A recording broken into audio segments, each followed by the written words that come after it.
Paul tadi masih ngapain gitu, Pak? Sebentar, Pak.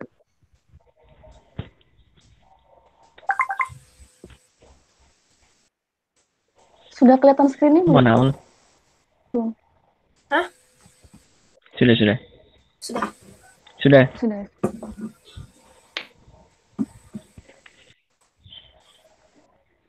Diperbesar.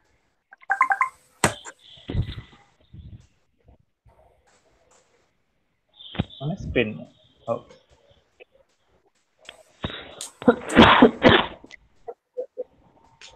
Kalau sudah siap bilang.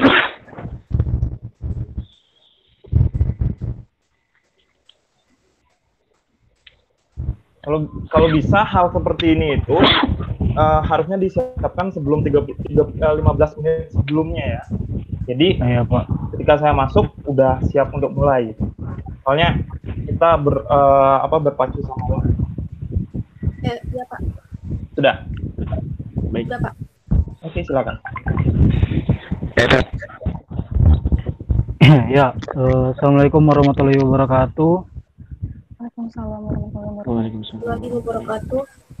Ya, sebelumnya terima kasih atas waktunya kepada Pak Ade selaku dosen pengampu mata kuliah material komposit yang telah memberikan kesempatan kita untuk mempresentasikan tugas besar kami. Sebelumnya perkenalkan, nama saya Rizky Febrianto, NIM 0617162, dan adapun anggota kelompok kami yang lain yaitu Aulia Dwi Raskiardivia 0617116, Cerani Yolaranto 0617122, Salman Alfarisi 0617143, dan Ababan John Stelly 0617152.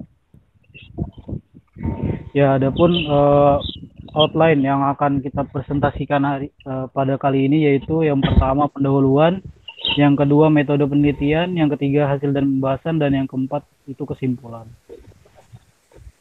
Ya, langsung aja kita masuk ke pendahuluan yang akan dijelaskan oleh Saudari Aulia. Baik, saya akan menjelaskan mengenai latar belakang dari pembuatan komposit clipboard ini.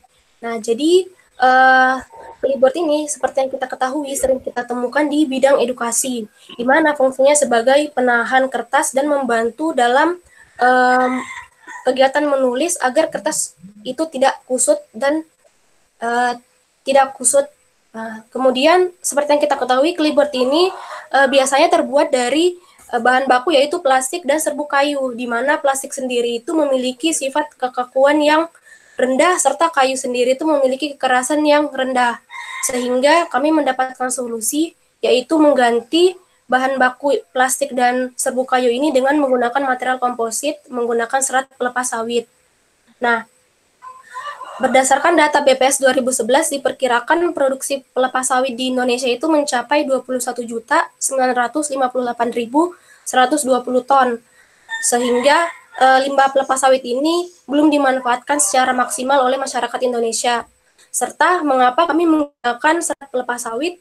Karena serat pelepas sawit ini adalah serat alam dan serat alam itu lebih ramah lingkungan dibandingkan dengan serat sintetis. Selanjutnya.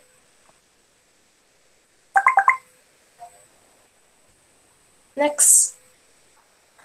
Adapun tujuan pada penelitian ini yaitu yang pertama untuk mengetahui sifat mekanik clipboard dari komposit berpenguat serat pelepas sawit. Yang kedua itu untuk mengetahui perbandingan hasil perhitungan dan pengujian komposit berpenguat serat pelepas sawit. Dan yang ketiga itu untuk mengetahui kelebihan kelemahan clipboard dari komposit berpenguat serat pelepas sawit. Ya, lalu kita masuk ke bagian metodologi. Jadi metodologi yang digunakan pada penelitian ini yaitu yang pertama kita mencuci serat. Nah, mencuci seratnya itu kita menggunakan air biasa untuk menghilangkan debu dan kotoran yang masih menempel di serat. Lalu kita memasukkan serat ke dalam NaOH sebanyak 50 gram. Jadi kita membuat larutan NaOH dari NaOH padat 50 gram lalu kita rendam supaya memisahkan antara lignin dan selulosanya. Yang akan digunakan yaitu selulosanya.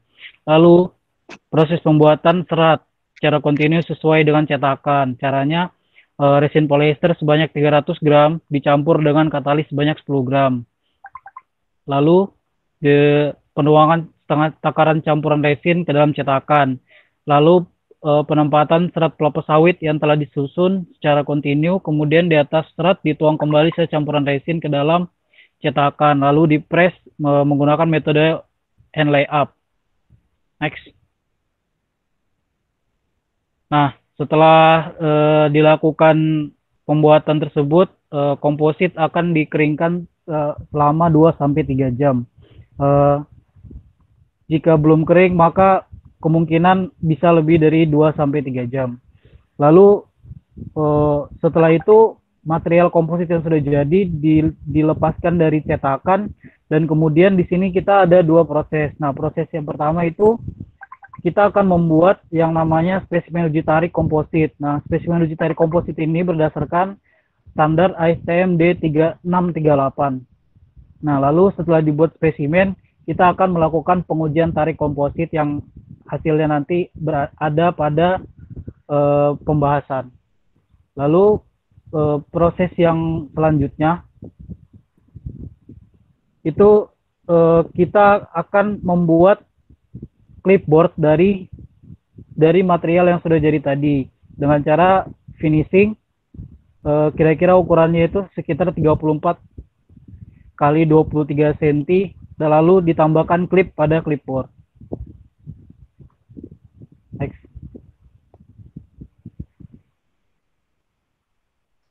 Selanjutnya, setelah spesimen tadi sesuai standar dari ASTM D638, dilanjutkan ke pengujian tarik.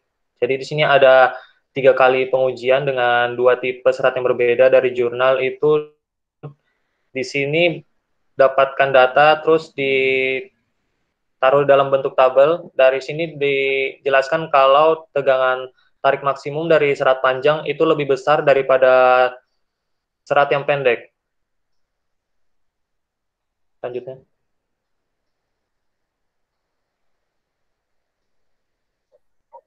Kemudian di sini ada grafik perbandingan nilai kemampuan secara teoritis dan hasil pengujian dari hasil perhitungan. Dari grafik tersebut terlihat bahwa pada hasil pengujian serat kontinu memiliki kekakuan sebesar 17,95 GPa dan serat acak memiliki kekakuan sebesar 1,87 GPa. Sedangkan dari hasil teori perhitungan didapatkan serat kontinu sebesar 4,732 GPa dan serat acak sebesar 1,7745 GPa.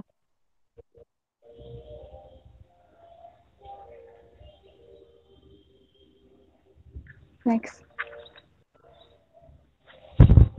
Lalu dari penggunaan serat kelapa sawit ini ada kelebihan dan kelemahannya juga. Dari kelebihannya sendiri, pemakaian kelapa sawit dengan susunan kontinu dengan matriks polyester, dia mempunyai nilai kekakuan lebih tinggi dibandingkan kalau pemakaian clipboard dengan bahan polyester secara penuh. Lalu juga dapat mengurangi limbah dari produksi kelapa sawit. Salah satunya adalah seperti pelepahnya. Terus untuk kelemahannya, clipboard dari kelapa sawit dengan resin ini, dia lebih berat masanya, mempunyai massa yang lebih berat dibandingkan kalau clipboard yang di pasaran yang memakai polyester secara penuh. Mungkin itu.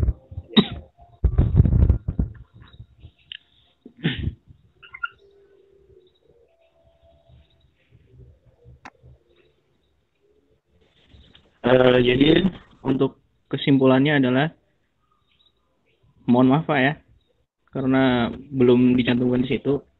Jadi kesimpulan yang pertama adalah gaya tarik maksimal yang mampu ditahan oleh benda uji 1 adalah 34,52 Newton per milimeter persegi. Sedangkan untuk benda uji 2 adalah 1382 Newton per milimeter persegi. Lalu untuk dari pengujian serat, perbandingan serat panjang dan serat pendek, bisa dilihat tadi pada datanya juga sendiri, itu pada serat panjang, pada serat kontinu mempunyai nilai kekakuan yang lebih besar, yaitu sebesar 17,95 GPa. Sedangkan untuk serat pendeknya cuma sekitar 1, sekian GPa. Dan untuk secara teoritisnya, pada serat panjang sekitar 4, sekian GPa, dan untuk serat pendeknya sekitar 1,775 GPa. Untuk keunggulan dari clipboard dengan menggunakan komposit polyester berpenguat serat pelepas sawit, jadi untuk kekakuannya yang lebih besar sehingga memungkinkan dia tidak mudah patah. Selain itu dia juga lebih ramah lingkungan daripada daripada clipboard konvensional. Next. Untuk sarannya, yang pertama adalah perhatikan dalam penyusunan serat karena sangat mempengaruhi kekuatan dari bahannya. Yang kedua, pada saat menyusun serat, usahakan ukuran serat seragam dan rapat agar saat proses penuangan resin merata, agar ketebalan resin yang mengikat serat merata. Yang ketiga, setelah penuangan resin pada cetakan, usahakan pada posisi lurus agar spesimen lurus atau tidak melengkung. Sekian, Pak. Oke. Ya, mungkin sekian presentasi dari kami. Kurang lebihnya mohon maaf. Mungkin bisa dilanjutkan ke sesi diskusi. Kepada Pak Ari, silakan. Mohon maaf, Pak, sebelumnya. Jadi PPT-nya ini saya ganti dulu, Pak, untuk presentingnya saya. Karena tadi ada kesalahan di bagian PPT dari CAI, Pak. Jadi yang selanjutnya untuk PPT-nya pakai PPT dari saya gitu, Pak. Nggak usah, ini aja kan, sama aja kan? Yang tadi kesimpulannya itu kan ada yang terpotong gitu, Pak. Iya, nggak apa-apa, maksudnya kan sudah dibaca. Oh iya, oke, Pak. Oke, waktu kalian itu 10 menit. Oke, tepat ya. Nah, saya masih penasaran kenapa kalian memilih untuk menjadikannya clipboard. Alasan utamanya apa?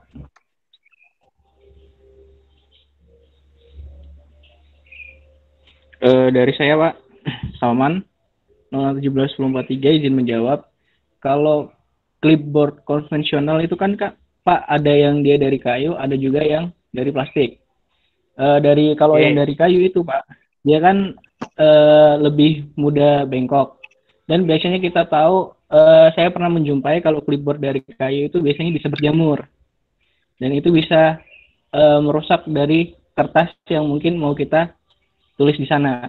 Terus untuk yang dari dari plastik, itu kan dia lebih kaku, Pak. Kaku. Cuman kurang dari yang komposit tadi. Dan lagi kalau dari segi ramah lingkungan itu kurang, Pak. Seperti itu. Oke, ini yang saya menarik. Kalian mengatakan kurang ramah lingkungan karena kenapa?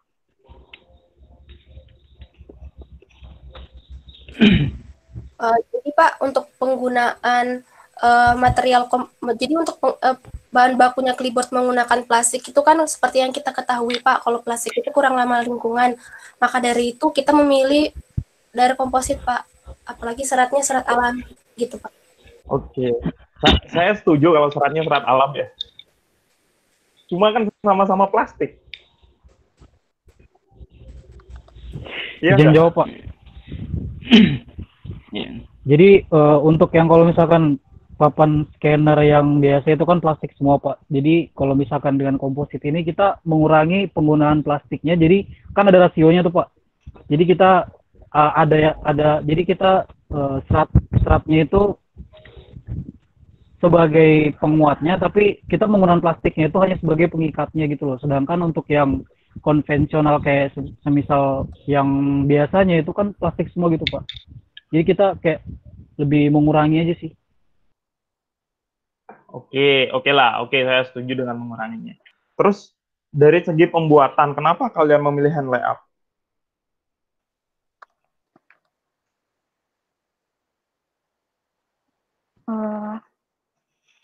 Saya 061722. Jadi Pak, kenapa kelompok kami memilih metode hand layup? Karena menurut kelompok kami metode hand layup merupakan metode yang paling sederhana untuk dilakukan untuk pembuatan clipboard, di mana clipboard sendiri bentuk fisiknya mendukung untuk dilakukan dengan metode hand layup. Selain itu juga para jurnal disebutkan pembuatan dengan metode hand layup juga dapat menghemat dan juga bisa mengantisipasi adanya kecacatan, Pak. Oke, ini menarik. Kalian sebelumnya pernah lihat cara pembuatan clipboard? Kalian pernah search nggak? Saya 06171022, saya pernah lihat di YouTube tapi yang pakai plastik biasa, Pak. Itu dia gimana?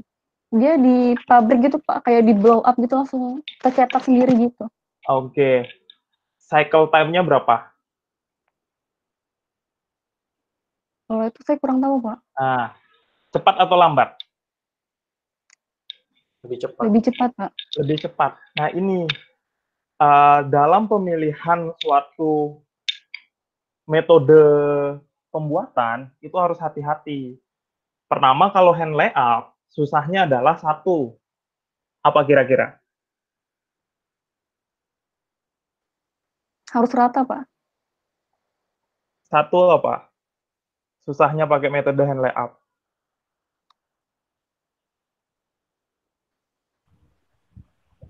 Maksudnya kekurangannya, Pak? Oh iya, benar. John Stanley 061752 ingin menjawab, Pak. Untuk metode hand layout ini kekurangannya juga masih full tenaga manusia. Jadi untuk kompaksinya itu untuk merata juga tergantung manusianya juga, Pak. Jadi untuk kualitas juga itu. dari. Jadi antara satu material yang akan kalian buat, ini kita harus sudah berpikir ke komersial ya. Antara satu material dengan material yang berikutnya, itu kita nggak tahu sama atau berbeda kan? Iya, Pak.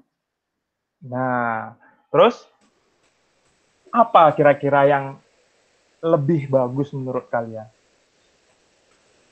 Kalau kalian misalnya disetujui nih proposal kalian, tapi disuruh saya pengen satu hari bisa dapat 1000, kira-kira hand layout bisa nggak? Tidak, Pak. Tidak direkomendasikan sih, Pak. Nah, terus apa kira-kira?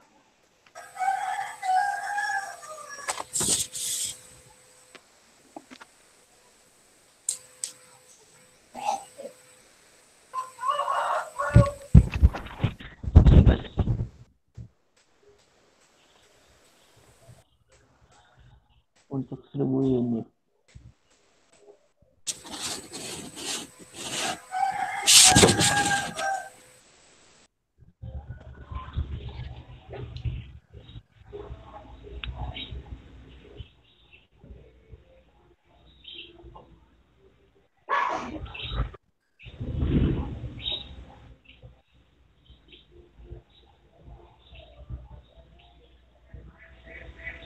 Apa kira-kira? Kalau menggunakan compression molding, Pak? Iya, itu bisa. Compression molding kan lebih cepat ya. Tinggal ditekan, Iya. jadi biarin kering. Ditekan, biarin kering. Lebih cepat nggak dari hand layout? Hasilnya juga lebih bagus kan? Iya, lebih cepat. Iya, lebih cepat sih, Pak. Nah, itu harusnya yang kalian harus pertimbangkan ketika kalian memilih metode. Jangan sampai sudahlah yang paling murah gitu. Tapi kan kalian clipboard kan nggak mungkin cuma satu kan? Iya. Nah, itu yang harus jadi pertimbangan ketika kalian memilih. Terus satu lagi, pengujian tarik. Kira-kira kalau pengujian tarik itu harus spesimennya beda atau masih di dalam komposit yang ingin kalian buat? Dipisah pembuatannya atau di dalam satu komposit? Harusnya sih sama, Pak. Kenapa? Di komposisi yang sama, Pak. Komposisi yang sama atau di komposit itu sendiri? Paham maksud pertanyaan saya? Ya, paham, Pak. Kalau izin jawab, Pak. Oke. Jadi kalau misalkan untuk pengujian itu kan biasanya kalau di industri itu kan ada yang namanya quality control. Jadi mungkin tiap batch itu dia ada ngambil sampel dari produksi di waktu itu gitu. Jadi kita mengetahui kekuatannya itu seberapa sih di pada saat produksi itu, Pak. Jadi harusnya untuk pengujian itu di material yang sama. Oke. Kalau di yang kalian lakukan di sini?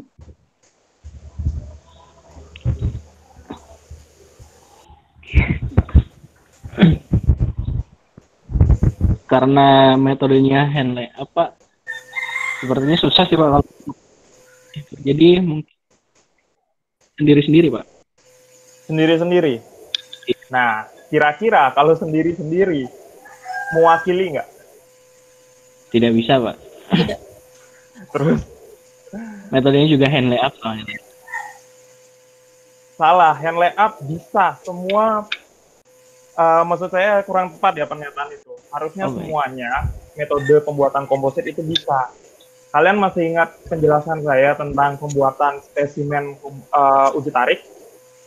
Iya, Pak. Nah, itu bentuknya ada yang seperti apa aja? Oh.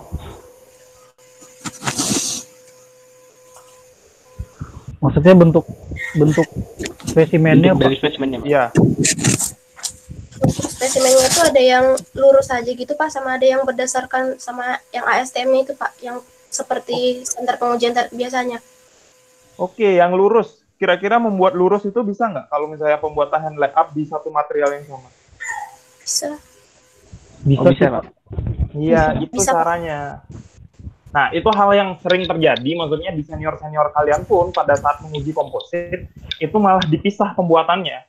Jadi, itu kurang merepresentasikan dari, karena pembuatan komposit ya, susahnya hand layup adalah kita tidak akan tahu material kita itu sama atau enggak. Antara yang ketika kita buat misalnya ukuran 4x3 dengan sesuai ukuran pengujian tarik. Kan kita nggak tahu itu sama atau enggak. Jadi tidak bisa merepresentasikan. Baik, Pak. Nah, itu tolong diingat ketika kalian misalnya nanti ke depannya mau membuat TA tentang komposit, itu hal yang harus diperhatikan. Baik. Terus ini seratnya arahnya kemana? Kalau dari jurnal itu, Pak, itu kan dia tidak ditentukan arahnya acaknya gimana, Pak. Jadi saya asumsikan bahwa dia itu random, Pak. Benar-benar random. Random ya? Di teori kalian, nah itu ada serat kontinu. Kontinunya itu random atau kontinunya itu UD?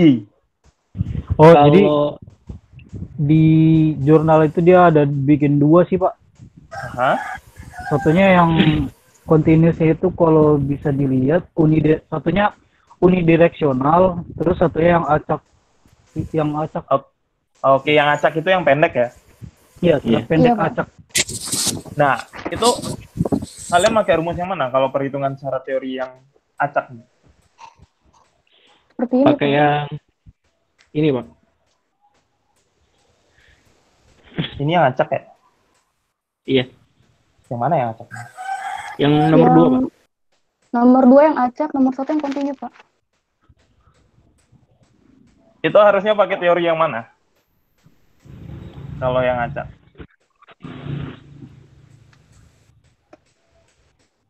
Mikromekanik. Iya, benar. Ya. Yang mana kemarin? Sebentar, Pak.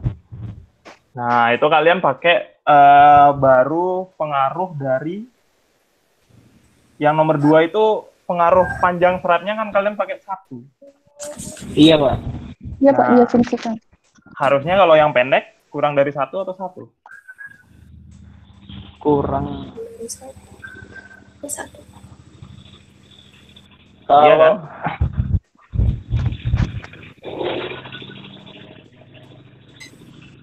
Yang pendek harusnya kurang dari 1. Perhitungannya itu pakai teorinya kalau misalnya kekakuan itu CHOX. Ya kan? Iya, Pak. Nah, pakai itu harusnya. Ya, nanti itu diperbaiki lagi. Ada pertanyaan nggak sebelum kalian tutup? Saya mau tanya, Pak. Oke. Kalau untuk yang aturan CHOX tadi itu, Pak, Ya. Kalau yang di PPT Bapak itu kan disebutkan, Pak, jika panjang seratnya lebih dari 10 mili, maka dia nilainya 1, karena sangat susah, Pak. Ya. Itu kan juga termasuk short fiber, bukan sih, Pak? Termasuk. Ini berapa?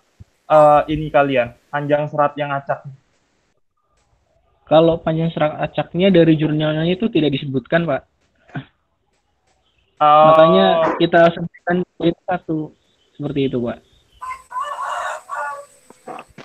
Oke. Coba nanti asumsikan selain dari yang lebih dari 10, yang 1, coba diasumsikan dia kurang dari itu ya. Terus Baik. pakai teori nyacok dibandingkan. Baik, Pak. Oke, ada lagi?